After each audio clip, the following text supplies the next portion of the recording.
afternoon, everyone. This is Tony from her Homestead Skills, and today is a bit of a dreary, rainy day, which actually I don't mind. I think that's really good for the plants and trees. Everything should green up in about a week after a rain like we've had lately.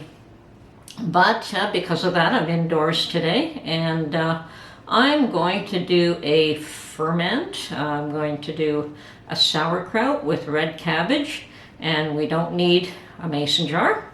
We're not canning. We can use any jar. Now I do have my large 1 gallon, and that's certainly a wide mouth. This is not a mason jar for your traditional mason jar. I have no idea where I got this. I think my mother gave me this with something in it, and I love it. It's awesome for doing the ferments, and I'm going to use, well, let's get started. Okay, so I've weighed my cabbage, and it is 3 pounds, and you use approximately, the ratio of salt would be 1.5 to 2 teaspoons per pound. And since we have 3 pounds, we're looking at either 5.5 to 6 teaspoons of salt to process this cabbage. And I'm going to measure that out right now. And we're using sea salt. I'm not using table salt that's been iodized. You want pure sea salt.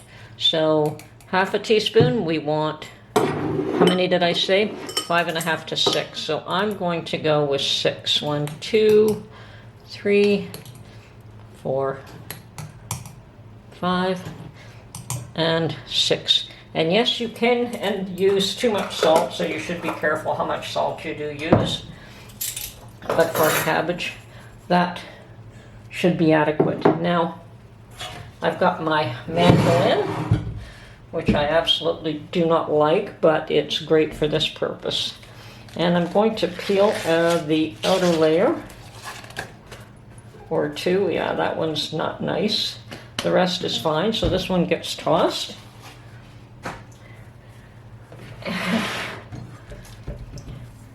Beautiful color.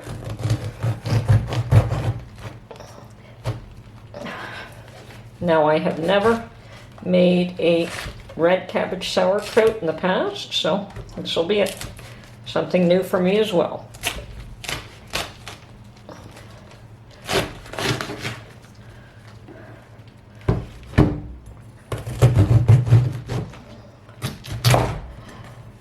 And you want to cut the core away. There, that's better.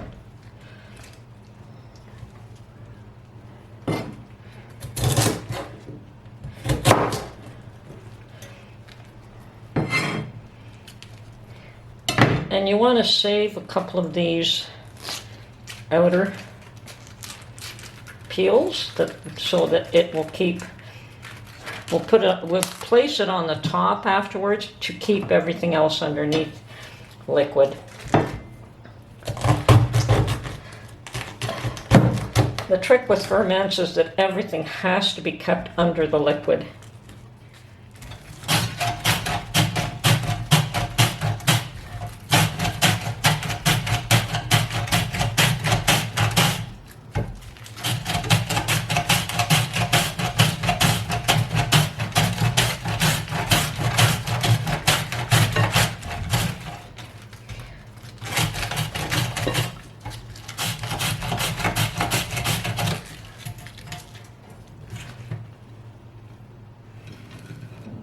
Now what we do is we toss this in here into my 1 gallon jar, and we're going to sprinkle a little bit of salt.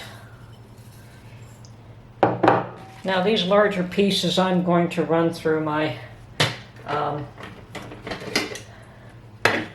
other unit here. I'm not going to take a chance on cutting my fingers.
so I'm done with the mandolin.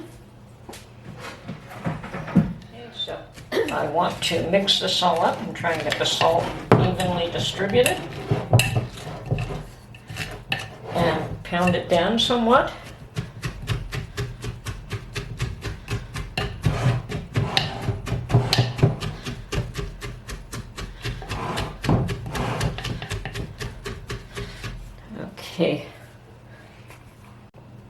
Okay, and I'm adding water to this because I want it all below liquid. Now what you just don't want is chlorinated water, so it doesn't need to be spring water, but just not chlorinated. So I think we've got enough there, and I want everything underneath the liquid.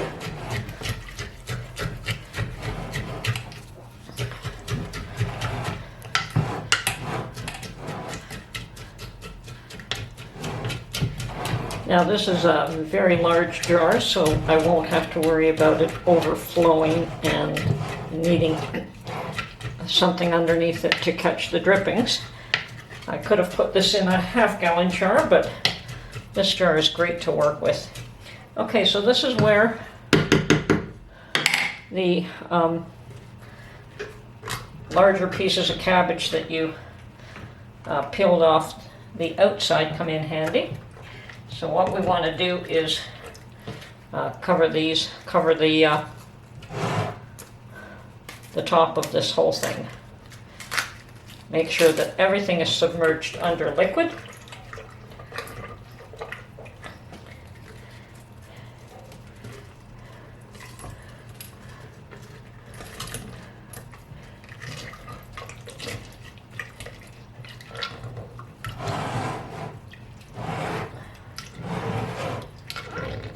Because that is the trick to getting the ferment. You don't want anything above the liquid line.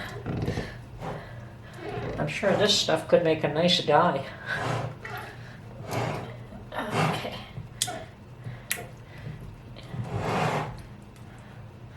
Okay, now I think I want to try and find something that I could use as a bit of a weight on this.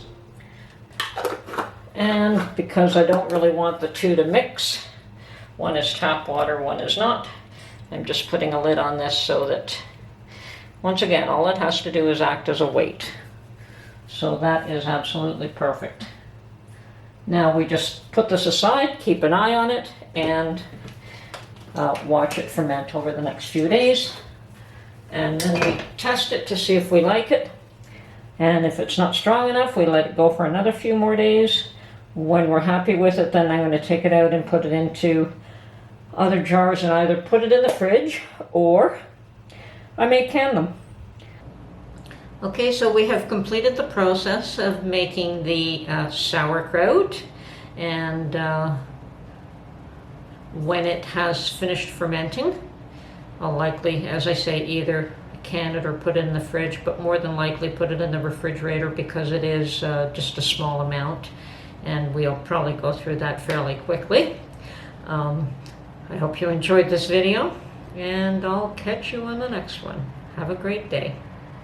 Bye for now.